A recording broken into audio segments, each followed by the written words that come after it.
হাই hello' নমস্কাৰ welcome my back to YouTube channel. আৰু বৰ্তমান সময়ত এক কৰোণাই হাহাকাৰ পৰিস্থিতিৰ সৃষ্টি কৰি আছে। সেয়েহে কৰোণাৰ কাৰণে আপোনালোকে ঘৰতে বহি এটা হেণ্ড চেনিটাইজাৰ কেনেকৈ বনাব পাৰিব, ইয়াত কি লাগিব এই সম্পূৰ্ণৰূপে ভিডিঅ'টোত আপোনালোকে স্কিপ নকৰাকৈ চাই থাকক।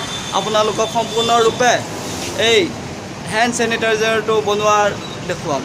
মই চেনিটাইজাৰটো কেনেকৈ বনাব লাগে বা চেনিটাইজাৰটোৰ কিমান পৰিমাণৰ ডক্টৰ স্প্ৰিট দিব লাগিব বা হাইড্ৰজেন পেৰক্সাইড দিব লাগিব বা গ্লেচেৰিন দিব লাগিব, এই সকলোখিনি লাহে লাহে চাই থাকক। মই ভিডিঅ'টোত দেখাই আছোঁ। 100 ml এটা চেনিটাইজাৰ বনোৱাৰ কাৰণে আপোনালোকক কোনটোৰ পৰিমাণ কিমান দিব লাগিব সেইটো মই আপোনালোকক দেখাই আছোঁ, আৰু আপোনালোকে তেনেধৰণৰ বনাব পাৰে বা ঘৰতো আপোনালোকে চেষ্টা কৰিব পাৰে। প্ৰথমতে আছোঁ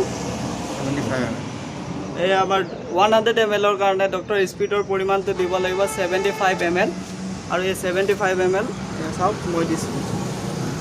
তাৰপিছত লাগিব আমাক হাইড্ৰজেন পেৰক্সাইড। এইটো হাইড্ৰজেন পেৰক্সাইড দেখাই দিয়ক এবাৰ। ইয়াৰ পৰিমাণটো লাগিব আপোনাক 5 ml। হাইড্ৰজেন পেৰক্সাইডৰ আপোনাৰ পৰিমাণটো লাগিব 5 ml।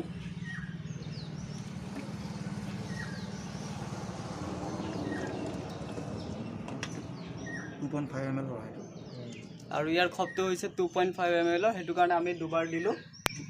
তাৰপিছতো লাগিব আমাক গ্লেচেৰিনৰ আপোনাৰ কিমান পৰিমাণ আছিলে 3 ml। আৰু ইয়াৰ গ্লেচেৰিনৰ বটলৰ খপটো হৈছে 5 ml। আমি সেই হিচাপে তাত আমি এবাৰেই দিছোঁ, অলপমান কমাই দিছোঁ। খপটো পূৰা ফুল কৰি দিয়া নাই, অলপমান কমাই দিছোঁ। দিয়া হৈ আছে।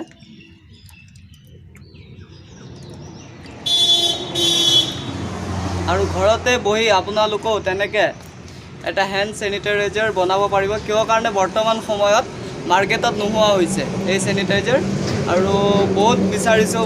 হেণ্ড চেনিটাইজাৰ বনাবৰ কাৰণে কি লাগিব কি নাই আপোনালোকক সম্পূৰ্ণৰূপে দেখাই দিলোঁ। তাৰপিছত গোটেইখিনি বস্তু দিয়াৰ পিছত এনেকৈ মিহলাব লাগিব।